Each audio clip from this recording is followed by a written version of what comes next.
Namaste, Vanakkam, Annyeong. As you know, I'm your teacher Khushi and welcome to दीदी की पाठशाला। तो जैसे कि आप लोगों को पता है एससीईआरटी ने अपनी रैंक लिस्ट आउट कर दी है। तो डीएलएड एंड डीपीएससी स्टूडेंट जहां तक है आप लोग अपनी रैंक से आपको पता चल चुकी होगी कि आपकी रैंक क्या है। ठीक है, तो आपको रैंक के अकॉर्डिंग अंदाजा भी हो गया होगा कि आपको कॉलेजेस कौन से मिलने वाले हैं, प्राइवेट मिलेंगे या गवर्नमेंट। तो आपको बताया था मैंने कल की वीडियो में कि एडिटिंग विंडो ओपन हो गई है। तो आपको एडिटिंग अगर आप करना चाहते हैं, अपने प्रेफरेंसेस को थोड़ा सा मॉडिफाई करना चाहते हैं, मैनेज करना चाहते हैं, तो वो सब आप अभी एडिटिंग में कर सकते हैं। ठीक है, और साथ ही साथ मैंने आप लोगों को ये भी बताया था कि अगर आपकी जो रैंक है वो 1 से लेकर 1000-1500 तक है तो आपके चांसेस थोड़े से हैं गवर्नमेंट डाइट मिलने के। लेकिन अगर आपके पास कैटेगरी है तो भी 1500 तक की रैंक के, 1600 मान लो, इससे ज्यादा नहीं, 1500-1600 तक की रैंक के बच्चों को ही गवर्नमेंट डाइट मिल पाती है, क्योंकि 1040 टोटल सीट्स होती हैं। ठीक है, और वो भी फर्स्ट अलॉटमेंट में 1500 तक को तो मिलेगी नहीं, 1100 तक के बच्चे को फर्स्ट अलॉटमेंट में सीटें मिल सकती हैं। ठीक है, तो अभी आपको, अगर आपको लगता है कि आपकी जो रैंक है वो ज्यादा आई है लेकिन आप पैशनेट है कि आपको टीचिंग करनी ही है, तो आपके पास प्राइवेट कॉलेजेस का भी बहुत अच्छा ऑप्शन है। आप प्राइवेट कॉलेज से भी कर सकते हैं डाइट। सेम ही वैलिडिटी होती है, सेम ही सब कुछ होता है, बस ये है कि थोड़ा सा पैसे का फर्क पड़ जाता है। यहाँ पर थोड़े आपके 37,000 कुछ की फीस लगती है और यहाँ पर गवर्नमेंट कॉलेजेस में आपको फीस थोड़ी कम देनी पड़ती है। 2100 जो है वो आपकी क्वार्टरली फीस होती है, बस इतना डिफरेंस होता है। बाकी अगर आप डिग्री की बात करेंगे या जो भी बात करेंगे, डिग्री भी आपको सेम मिलती है। एससीईआरटी एफिलिएटेड होते हैं, क्योंकि ये सब इंस्टीट्यूट भी जो प्राइवेट इंस्टीट्यूट हैं। तो टोटल जो मिलाकर अगर देखा जाए तो आपके पास 34 चॉइसेस हैं। उन 34 में से आप कितने चूज करना चाहते हैं ये आपको मतलब आपने पहले भी चूज कर लिया होगा। लेकिन कुछ बच्चे ऐसे होते हैं जो गवर्नमेंट डाइट्स को ही सिर्फ अपने प्रेफरेंस में रखते हैं। ठीक है, प्राइवेट डाइट वो चूज नहीं करते क्योंकि उनको अपने ऊपर ये भरोसा होता है कि भाई हमें गवर्नमेंट डाइट मिल जाएगी। लेकिन इन केस अभी ऐसा हुआ है कि भाई पेपर में कुछ प्रॉब्लम की वजह से कैसे भी आपकी रैंक जो है वो थोड़ी सी ज्यादा आई है, तो अब आपको यह है कि मेरे को गवर्नमेंट डाइट नहीं मिल पाएगी, तो अब मैं क्या करूं, मैंने तो प्राइवेट चूज नहीं करी थी। तो ये जो एडिटिंग विंडो बेसिकली ओपन की जाती है, ये उन्हीं बच्चों के लिए ओपन की जाती है जो मतलब जिनसे प्रेफरेंस चूज करने में कोई मिस्टेक या कम प्रेफरेंस जिन्होंने चूज करी थी। ठीक है, तो अभी आपकी 6 तारीख से लेकर 8 तारीख तक आपकी एडिटिंग विंडो ओपन है। तो आप अपनी प्रेफरेंस को मैनेज भी कर सकते हैं। जैसे मान लीजिए कि आपको घर से जो था पीतमपुरा ज्यादा पास पड़ रहा था, लेकिन आपने फर्स्ट प्रेफरेंस में केशवपुरम डाइट डाल दी या आरकेपुरम डाइट डाल दी। ठीक है, तो अब वो आपकी फर्स्ट प्रेफरेंस को अगर ले लेंगे तो आपको वही डाइट मिलेगी पहले। ठीक है, तो अगर आप चाहते हैं कि मुझे पीतमपुरा को फर्स्ट प्रेफरेंस में डालना है, फिर केशवपुरम को डालना है, तो आप इस तरीके से इसको मैनेज भी कर सकते हैं। इसके अलावा जो 34 डाइट्स हैं उनमें से 9 जो है वो आपकी गवर्नमेंट डाइट्स है और बाकी जो है वो आपकी प्राइवेट डाइट्स हैं। ठीक है, तो प्राइवेट डाइट्स जो है आपकी, आप उसे भी अपने मतलब क्योंकि उन्होंने जो दिए हैं डाइट्स, आप अभी उनमें से ही चूज कर सकते हैं। तो आपके घर के पास जो डाइट हैं, ठीक है, जो एससीईआरटी एफिलिएटेड हैं, उनके नाम आपको वहां पर मिल जाएंगे। तो अगर आपको लगता है कि आपकी रैंक के अकॉर्डिंग आपको गवर्नमेंट डाइट नहीं मिल रही है तो आप उनको चूज कर सकते हैं। ठीक है, क्योंकि अगर आप वैसे एडमिशन लेने जाएंगे विदाउट एससीईआरटी के मतलब लिस्ट में रैंक के बिना अगर आप जाएंगे एडमिशन लेने, तो आपको बहुत ज्यादा मतलब फीस ज्यादा देनी पड़ेगी। अगर अभी एससीईआरटी के अकॉर्डिंग अलॉटमेंट में आपका नाम आ जाता है तो अलॉटमेंट के अकॉर्डिंग फिर आपकी वही फीस लगेगी जो डिसाइडेड है पहले से। ठीक है, तो आपको बिल्कुल भी ये नहीं सोचना है कि मेरी तो रैंक कम आई है, घबराने की कोई बात नहीं है, हो जाता है। क्योंकि देखिए सीट्स बहुत ज्यादा लिमिटेड हैं। ठीक है, हर बच्चा नहीं जा सकता गवर्नमेंट डाइट में, तो आप प्राइवेट से भी कर सकते हैं। ठीक है, इसके अलावा मुझे आप लोगों को बताना था, क्योंकि अब इसके बाद जब आपका ये एडिटिंग विंडो बंद हो जाएगी उसके बाद आपकी फर्स्ट अलॉटमेंट होगी। ठीक है, फर्स्ट अलॉटमेंट जहां तक इसमें 11 तारीख की डेट बताई गई है जो आपका शेड्यूल आया हुआ है, लेकिन शेड्यूल के अकॉर्डिंग अभी तक चीजें थोड़ी सी लेट होती जा रही हैं, और तो इसीलिए 1 या 2 दिन आगे पीछे मान लो तो 12 तक आपका फर्स्ट अलॉटमेंट हो जाएगा।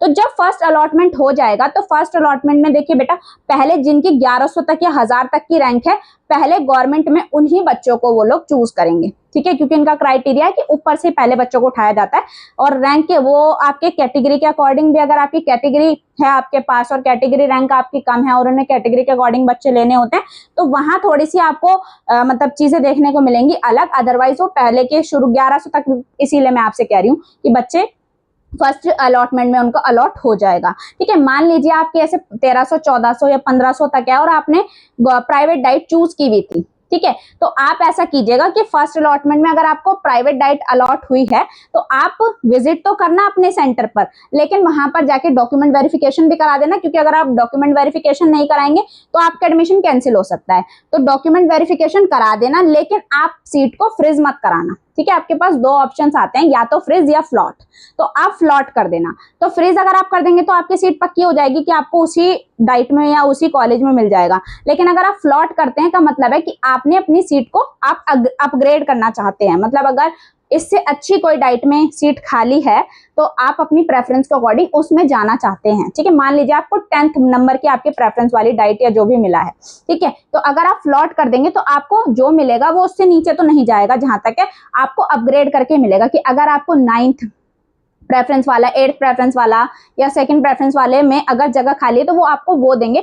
अदरवाइज आपकी जो आप जहां पर डॉक्यूमेंट वेरिफिकेशन करा कर आए हैं वो सीट तो आपकी रहेगी रहेगी, ऐसा नहीं कि आपसे वो भी छिन जाएगी, ठीक है। तो ऐसा बिल्कुल भी नहीं है। तो आपको सबसे पहले यही देखना है कि फर्स्ट अलॉटमेंट में आपको कौन सी डाइट मिले। देखो गवर्नमेंट डाइट मिल जाती है तो बहुत अच्छी बात है, 9 डाइट में से आपको जो भी मिले आप बिल्कुल सोचना मत और मतलब अपनी सीट वहां पर फ्रीज करा देना, ठीक है। कोशिश अगर आपके सही है रैंक और आपको फिर भी नहीं मिला है, जैसे मान लीजिए 700-800 की रेंज में आपकी रैंक है और फिर भी आपको नहीं मिला है, तो आप थोड़ा सा सोच सकते हैं आप फ्रीज या फ्लॉट के लिए। अदरवाइज आपको गवर्नमेंट डाइट मिल गई, ये बहुत बड़ी बात है क्योंकि सब बच्चों को नहीं मिलती है, ठीक है। तो उसके अपने अकॉर्डिंग आप देख लेना। अब मैं आपको डॉक्यूमेंट्स जरा बता देती हूँ कि आपको क्या क्या डॉक्यूमेंट्स तैयार करके रखने हैं, क्योंकि 11 तारीख तक अभी थोड़ा टाइम है, अपने डॉक्यूमेंट्स तैयार कर लेना, कुछ कमी हो तो वो करा लेना आप, ठीक है। तो सबसे पहले तो आपको पता है कि आपको 10th क्लास की मार्कशीट चाहिए, ठीक है। 10th क्लास की मार्कशीट, साथ में एक प्रोविजनल सर्टिफिकेट होता है। अगर आपको प्रोविजनल सर्टिफिकेट मिला है स्कूल से तो ठीक है, जैसे पहले बड़ी वाली जो मार्कशीट आती थी येलो वाली, उसके साथ प्रोविजनल मिलता था। अदरवाइज जो अब बने लगी है छोटी वाली मार्कशीट है अगर आपके पास, तो उसमें प्रोविजनल कम मार्कशीट है वो, तो उसमें आपको प्रोविजनल की जरूरत नहीं होती है, ठीक है।